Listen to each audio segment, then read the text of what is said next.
Dictation start होगा 5 second बाद, तो आप डिक्टेशन लिखने के लिए तैयार रहें।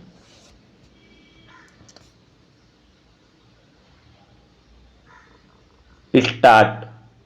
याचिकाकर्ता डॉक्टर शिशिर कुमार ने कहा कि यह मेमो उनके कॉन्स्टिट्यूशनल राइट का उल्लंघन करता है।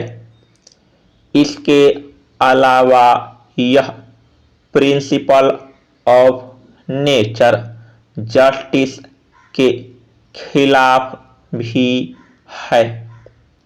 इस केस में सिंगल बेंच ने PWD एक्ट सेक्शन 20 का ही भरोसा जताया, जो कहता है कि किसी भी मामले में किसी भी प्रकार के साथ भेदभाव नहीं किया जा सकता।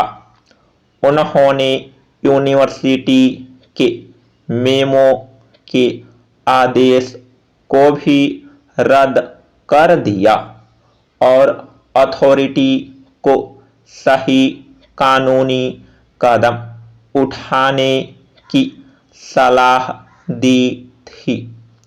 क्या बॉडी का पिछला हिस्सा भी प्राइवेट पार्ट है?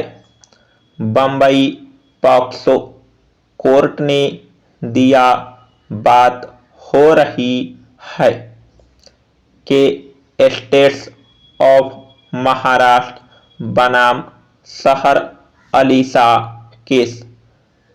केस ले देकर इस केस का सबसे बड़ा बहस का मुद्दा यह था कि क्या किसी के हिप्स प्राइवेट पार्ट हैं या नहीं।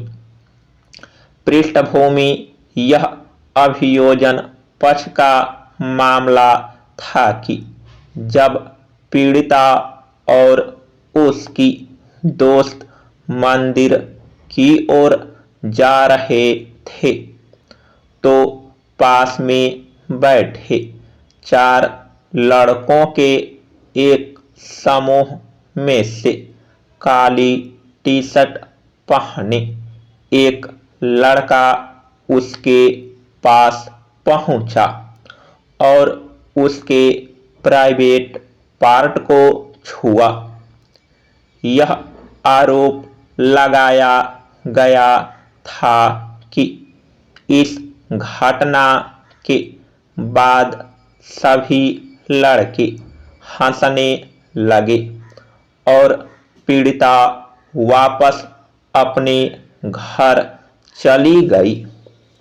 यह दावा किया गया कि पीड़िता ने अपनी मां को घटना सुनाई, जिसने बाद पीड़िता के पिता को फोन किया गया और उसे बताया कि किसी ने उसकी बेटी को छेड़ा है।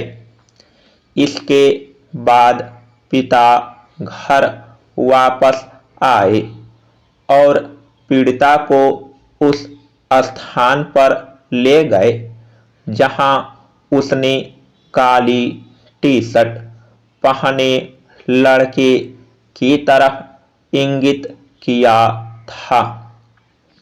इसके बाद आईपीसी की धारा 354 महिला को अपमानित करने के इरादे से हमला करना या आपराधिक बल और 354A यौन उत्पीड़न और यौन अपराधों से बच्चों का संरक्षण अधिनियम 2012 अधिनियम की धारा 10 के तहत किए गए अपराध के संबंध में एक प्राथमिकी दर्ज की गई थी, जिसके बाद अगले दिन 22 साल के आरोपी को गिरफ्तार किया गया था। समाप्त।